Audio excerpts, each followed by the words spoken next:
اگر آپ نے ابھی تک ہمارا چینل سبسکرائب نہیں کیا تو ہمارے چینل کو سبسکرائب کر لیں۔ یو پی کا رہنے والا خبیث، تیری ماں کھیتوں میں جا کے لوٹا لے کے ہگنے والی، تو بتا رہا ہے غوث کی ماں پہ انگلی اٹھا رہا ہے، سوا کہیں کا۔ اس خبیث کو دیکھو نا تو دل بولتا ہے کہ سور کے بچے کو تو کتنی گالیاں نہیں بولتا، رسول کا گستاخ سور کا بچہ۔ کئی بولتا ہے نبی مر گئے، پتہ بتاؤ کہاں ہے نبی، میں ملنے جاؤں گا۔ پھر تو گالیاں بکنے کا دل بولتا ہے، مجھے کوئی پرواہ نہیں ہے بھائی آپ لوگ اس کا کیا ریئیکشن لیں گے، ایسے خبیثوں کے لیے میرے پاس گالیاں ہی ہے، تم کمنٹس کرتے رہو، مجھے کوئی پرابلم نہیں پڑتا۔ انٹرنیٹ پہ ڈالنا ویڈیو اور اسی گالی کے ساتھ ڈالنا، اور بھاوڑو تم کمنٹس کرنا، گالی شاہ بابا، گالی والے بابا، تم گالی کے لائق ہو۔ اور یہ سنو، یہ بھی سنت ہے۔ کیا ہے؟ سنت ہے۔ رسول اللہ کا ایک گستاخ تھا ولید ابن مغیرہ، اور جب اس نے حضور کو کہہ دیا مجنون ہے، جاؤ کھولو سورہ قلم آیت نمبر 14 دیکھ لو، 10 سے 14 آیتیں آئی اس کے بارے میں، یہ 10 ہے اللہ نے گنایا، اور 10 آیت گنایا، اتلم بذالک ذنیم، یہ حرامی ہے، اس کی اصل میں خطا ہے، قرآن حرامی بول رہا ہے۔ حضرت ابوبکر صدیق بیٹھے ہوئے، صحیح بخاری کی حدیث ہے، مشرکین نے صلح کے لیے ایک شخص کو بھیجا رہا کہ مجھے اس کا نام یاد نہیں، بخاری میں موجود ہے، کتاب الجہاد کے اندر یہ حدیث آئی ہے، صحیح بخاری کے اندر۔ کون سی کتاب میں؟ ہاں سن لو،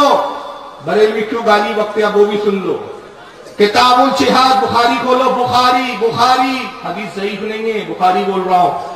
مشرکین نے صلح کے لیے ایک شخص کو بھیجا، کہا جاؤ، وہ آیا صلح کر رہا ہے حضور سے، ابو بکر بیٹھے، کچھ صحابہ بیٹھے، تو اس نے صحابہ پہ طنز کیا، کہا محمد ان صحابہ، ان لوگوں کے بلبوتے پہ آپ جنگ کے لیے باتیں کرتے ہیں،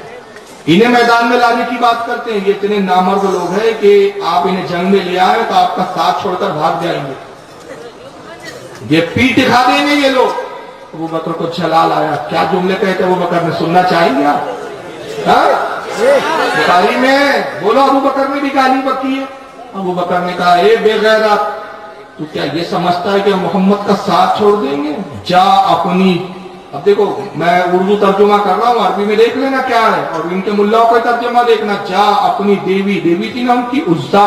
اس کی شرمگاہ کو چاٹ، اور اپنے حبل کا وہ سامنے والا نا اس کو منہ میں لے کے چوس۔ میں نے بہت ادب میں بولا ہے، اب آپ سمجھ لو کیسا بولتے ہو جملے کو، سامنے والا ہوتا ہے نا اس کو منہ میں لے کے کیا کر، چوس، اور جو تیری دیوی ہے نا عزا، اس کی سامنے والی جو شرم ہے نا اس کو چاٹ جا۔ یہ کیا ہے؟ بخاری میں نہ دکھا سکوں تو اپنے باپ کی اوریجنل اولاد لاؤ، تمہارے مدرسے کا کوئی مولوی بخاری کھول کے دکھاتا ہوں، بخاری میں حدیث موجود ہے، صحیح بخاری میں، صحیح سند کے ساتھ۔ تو یہ ایمان کا تقاضا ہے، یہ ایمان ہے، یہ ایمان کی حرارت ہے کہ جب اہل ایمان کسی گستاخ کو دیکھتے ہیں نا خون کھولتا ہے، بس چلے تو تلوار چلا دے، بس نہ چلے تو کم سے کم زبان سے وہ سخت جملے بولے گا، اتنا بھی ایمان نہیں ہے تمہارے دل میں۔ آقا نے فرمایا ایمان کیا ہے؟ نماز پڑھنے کا نام ایمان سمجھ رکھا ہے، 4 ٹکرے مار لی، بینڈ لا لیا بڑا سا کالا کالا، بولیے بڑے جنتی ہو گئے، اس کا نام ایمان ہے۔ لا یؤمن احدکم حتی اکون احب الیہ من والدہ وولدہ والناس اجمعین، آقا نے کہا تم میں سے اس وقت تک کوئی مومن ہو ہی نہیں سکتا جب تک اپنے باپ سے زیادہ، اپنی ماں سے زیادہ، اپنے بھائی سے زیادہ، اپنے عزیز و اقارب سے زیادہ مجھ سے محبت نہ کرے، وہ مومن نہیں ہوتا۔ یہ بھی صحیح بخاری کی حدیث نمبر 16 ہے، کتاب الایمان پہلی جلد۔ قرآن کہتا ہے سورہ مجادلہ، سورہ قرآن ہے، اب اپنے گھر کی بات نہیں کرتا میں، رب فرماتا ہے لا تجدوا قوما یؤمنون باللہ والیوم الاخر یوادون من حاد اللہ ورسولہ، اے میرے نبی، اے میرے حبیب، تو اس قوم کو نہیں پائیں گا جو دعوے تو خوب کرتے ہیں کہ ہم ایمان لائے اللہ پر اور آخرت پر، اور دوستیاں کرتے اللہ رسول کے گستاخوں سے، وہ مومن نہیں ہوں گے۔ آپ بولے نا سب ٹھیک، آپ بولے طارق جمیل صاحب بول رہے ہیں سب ایک ہو جاؤ، آپ ہوتے رہے ایک، اللہ فرما رہا تم ایک ہونے سے تمہارے کچھ نہیں ہوتا، اے میرے نبی وہ قوم کو تو نہیں پائیں گا، دعوے کرتے ہیں اللہ کے اوپر ایمان لانے کے، دعوے کرتے آخرت پر، اور حال کیا ہے، من حاد اللہ و رسولہ، اللہ رسول کے دشمن اور گستاخوں سے دوستیاں کرتے ہیں، وَلَوْ كَانُوا آبَاءَهُمْ أَوْ أَبْنَاءَهُمْ أَوْ إِخْوَانَهُمْ أَوْ عَشِيرَتَهُمْ، اگرچہ وہ گستاخ ان کے اپنے باپ کیوں نہ ہو، ان کے اپنے بھائی کیوں نہ ہو، ان کے اپنے عزیز و اقارب کیوں نہ ہو، اگر وہ اپنے گستاخ باپ سے دوستی کرے، اپنے گستاخ بھائیوں سے دوستی کرے، اگر اپنے گستاخ عزیز و اقارب سے تعلق قائم رکھے، اللہ فرماتا ہے وہ مومن نہیں ہو،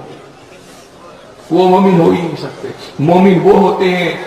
کہ اگر ادنا سی بھی گستاخی اگر اپنے باپ میں دیکھے باپ کو چھوڑے، بیٹوں کو میں دیکھے بیٹوں کو چھوڑے، باپ بھائیوں کو دیکھے بھائی کو چھوڑے، اور جب اس منزل پر آ جاتے ہو تم، جب یہ ایمان اس کا مستحکم ہو جائے کہ گستاخ باپ ہے تو پرواہ نہیں، گستاخ بیٹا ہے تو پرواہ نہیں، گستاخ بھائی ہے تو پرواہ نہیں، تو تب معاملہ کیا ہوتا ہے؟ تب پھر ارشاد فرماتا ہے اولئک کتب فی قلوبہم الایمان وایدہم بروح منہ، یہ وہ لوگ ہیں جن کے دلوں پر ہم نے ایمان کو نقش کر دیا اور مقدس روح سے ان کی مدد کیا، رضی اللہ عنہم ورضوا عنہ ویدخلہم جنات تجری من تحتها الانہار خالدین فیہا، اور یہی وہ لوگ ہیں کہ جب یہ مریں گے ہم ان کو جنت کے باغوں میں لے آئیں گے، وہ جنت کے باغ جس کے نیچے جس میں دودھ کی اور شہد کی نہریں روا دوا، رضی اللہ عنہم ورضوا عنہ، یہ وہ لوگ ہیں جو اللہ ان سے راضی اور یہ اللہ سے راضی۔ قرآن یہ کہتا ہے اولئک حزب اللہ، یہ ہے اللہ